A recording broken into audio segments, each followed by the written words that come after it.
গো, সকাল হয়ে গেল, কাল থেকে ঘুম থেকে উঠাই দিলাম, আমারে আর মেসেজ দিলা না যে? দিইনি, এমনি। কি হয়েছে, মন খারাপ? না, কই মন খারাপ। আমি তো পিঠা খাই। 29 তারিখে তোমার জন্মদিন। হ্যাঁ, তো কি হয়েছে? সেটা নিয়ে কিছুটা মন খারাপ আর কি। আমার জন্মদিন, সেটা নিয়ে তোমার মন খারাপ হওয়ার কারণটা কি? তোমার জন্মদিন, তোমাকে উপহার দেওয়ার মতো আমার কাছে একটা ফুল কেনার টাকা পর্যন্ত নেই। হায় রে, এই সামান্য বিষয় নিয়ে তোমার মন খারাপ করে বসে আছো? সামান্য মনে হলেও আমি এটা সামান্য ভাবি না। 1 বছর পর তোমার জন্মদিন আসে, আর আমি এমন একটা পরিবারের জন্ম নিয়েছি, শালা চাইলেও তোমাকে একটা উপহার দেওয়ার সক্ষমতা নেই। মাঝে মাঝে মনে হয় এসব পড়ালেখা বাদ দিয়ে একটা জব করি। এসব সামান্য বিষয় নিয়ে মন খারাপ করলে আমার সাথে রিলেশন রাখতে হবে না ভাই, থাক। আচ্ছা, তুমি আমার জন্মদিনে আমার কাছে আসতে পারবে? মানে আমার সাথে একটু দেখা করতে পারবে?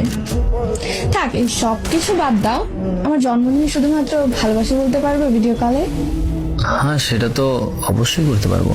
ব্যাস, আমার আর কিচ্ছুর প্রয়োজন নাই। দেখো, ভালো থাকার জন্য টাকা পয়সা অর্থ সম্পদ এইসব কিছু প্রয়োজন হয় না। ভালো থাকার জন্য দুজনের একটা সুন্দর মানসিকতাই প্রয়োজন হয়। দেখো, আমার কাছে তোমার থেকে বড় কোনো গিফট নেই। তুমি আমার কাছে জীবনের সব থেকে স্পেশাল একজন মানুষ। তুমি আমাকে এতটা বুঝো, এতটা গুরুত্ব দাও, ভাবলে অনেক ভালো লাগে তোমার। আশিক, শোনো, এই বয়সটা অনেক কষ্টের একটা বয়স। এই বয়সে নিজের পরিবারের মানুষগুলো খোঁচা দিয়ে কথা বলে, বন্ধু হারিয়ে যায়, প্রিয় মানুষও অন্যের হয়ে যায়, টাকা থাকে না, আরো অনেক পেন। আমি তোমার প্রিয় মানুষ হয়ে যদি এই সামান্য বিষয়গুলো না বুঝি, তবে তোমাকে বোঝানোর কে আছে বলো? প্রতিষ্ঠিত পুরুষ কখনো মেয়েদের ভালোবাসতে জানে না, কারণ সে প্রতিষ্ঠিত। তবে বেকার পুরুষ যখন একজন মেয়ের সাথে আবদ্ধ থেকে প্রতিষ্ঠিত হয়, তখন সে পুরুষ তার প্রিয় মানুষকে ভালোবাসতে পারে।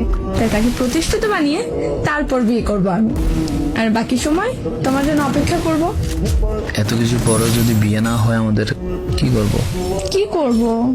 আমরাই আমাদের পথ খুঁজে বের করব। আচ্ছা, ওসব যখন করি তখন ভেবে দেখা যাবে। হ্যাঁ, ঠিক আছে।